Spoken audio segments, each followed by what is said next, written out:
Talks are set to resume at the end of this month to revive the 2015 nuclear deal with Iran. Western and Iranian diplomats are expected to try to save the deal.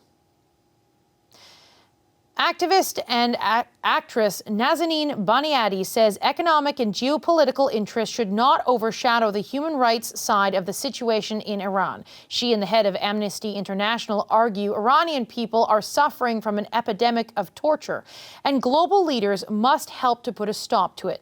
The Iranian-born British actress is most known for her roles in How I Met Your Mother, Homeland, and Hotel Mumbai. She's also an Amnesty International UK ambassador. Boniadi is in Los Angeles. Ms. Boniadi, thank you so much for joining us. In your op-ed, you say that Iran is suffering from an epidemic of torture. Give us a sense of the state of human rights right now. Well, I mean, we still have grave concerns about the fact that there are no laws to protect women from domestic and gender-based violence. Child offenders are still being executed. There's still child marriage and forced marriage, female genital mutilation. Dual and foreign nationals are still being used as political pawns. Due process and fair trial simply don't exist. And, you know, there really is a full-on assault on free expression and free thought.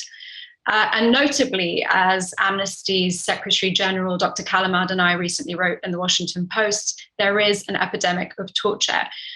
Just in September, a 49-year-old man by the name of Shaheen Naseri died mysteriously while under custody after giving witness testimony about the torture of wrestler Navid Afkari. Navid Afkari, of course, is the prominent protester who was unjustly detained, interrogated, and secretly executed after a sham trial in 2020. So, you know, after leaked footage, Amnesty has reported extensively about this epidemic of torture inside Iran, and the leaked footage from August of this year corroborates all the accounts. And the Iranian government simply responds by distorting, deflecting, and denying. They characterize these abuses as acts by rogue prison guards. But we know, based on our research, that this type of inhuman and cruel treatment is integral to Iran's judicial system and not an exception to it. Now, Iran's president has been credibly implicated in crimes against humanity. What can you tell us about what that means for the crisis that's happening in the country right now? I mean, Ebrahim Raisi has been a pillar of the Islamic Republic for over 4 decades.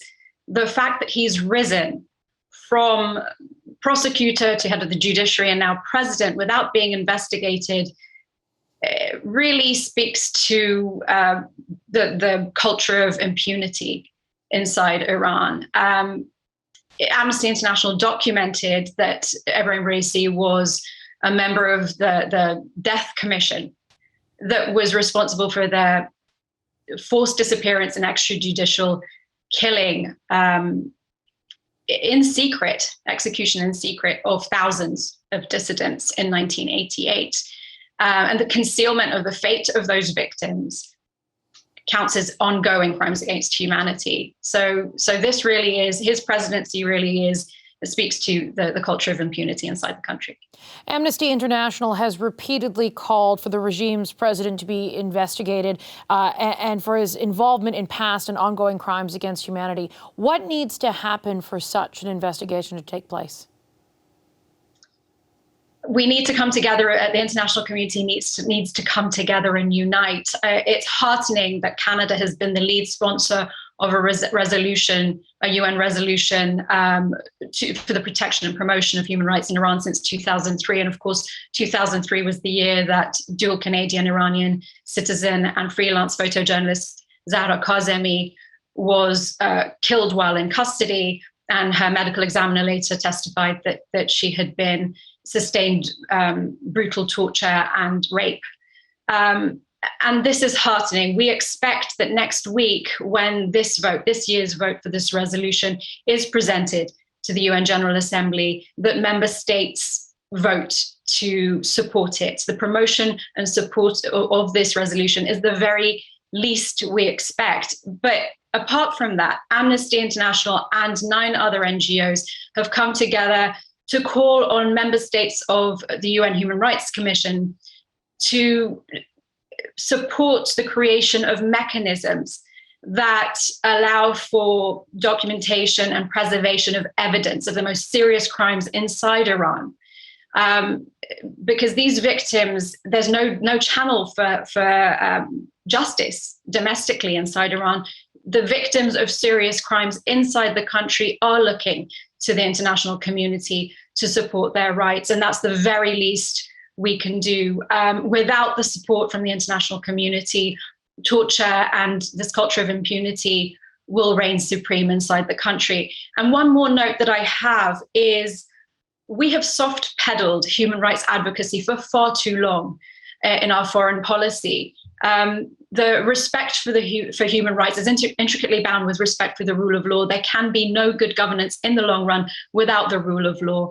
Good and law-abiding governance is not only important for domestic progress, it makes for better regional neighbors and members of the international community. So this is not just a moral imperative that we support human rights and make it a priority in our foreign policy. It is in our own benefit that we don't allow it to be overshadowed by geopolitical, economic, and other interests. The last thing I want to ask you about really quickly, of course, this is a conversation for a Canadian audience. Canada does not have formal ties with Iran diplomatically. How could a country like Canada have any sort of influence over the human rights situation in Iran? By talking to other member states of the UN, by coming together and making sure that the voice of the Iranian people is heard, and particularly by supporting, as I said, this call for a mechanism whereby we document and really preserve evidence that can later be used in criminal proceedings against the country. These are things that are missing and lacking. We don't have that type of human rights governance on an international level that can hold countries like Iran accountable for human rights abuses. Ms. Boniadi, thank you so much for your time today. Thank you so much. Hi, I'm Vashi Capellos, host of Power in Politics. See more of our show by subscribing to the CBC News channel or click the link for another video.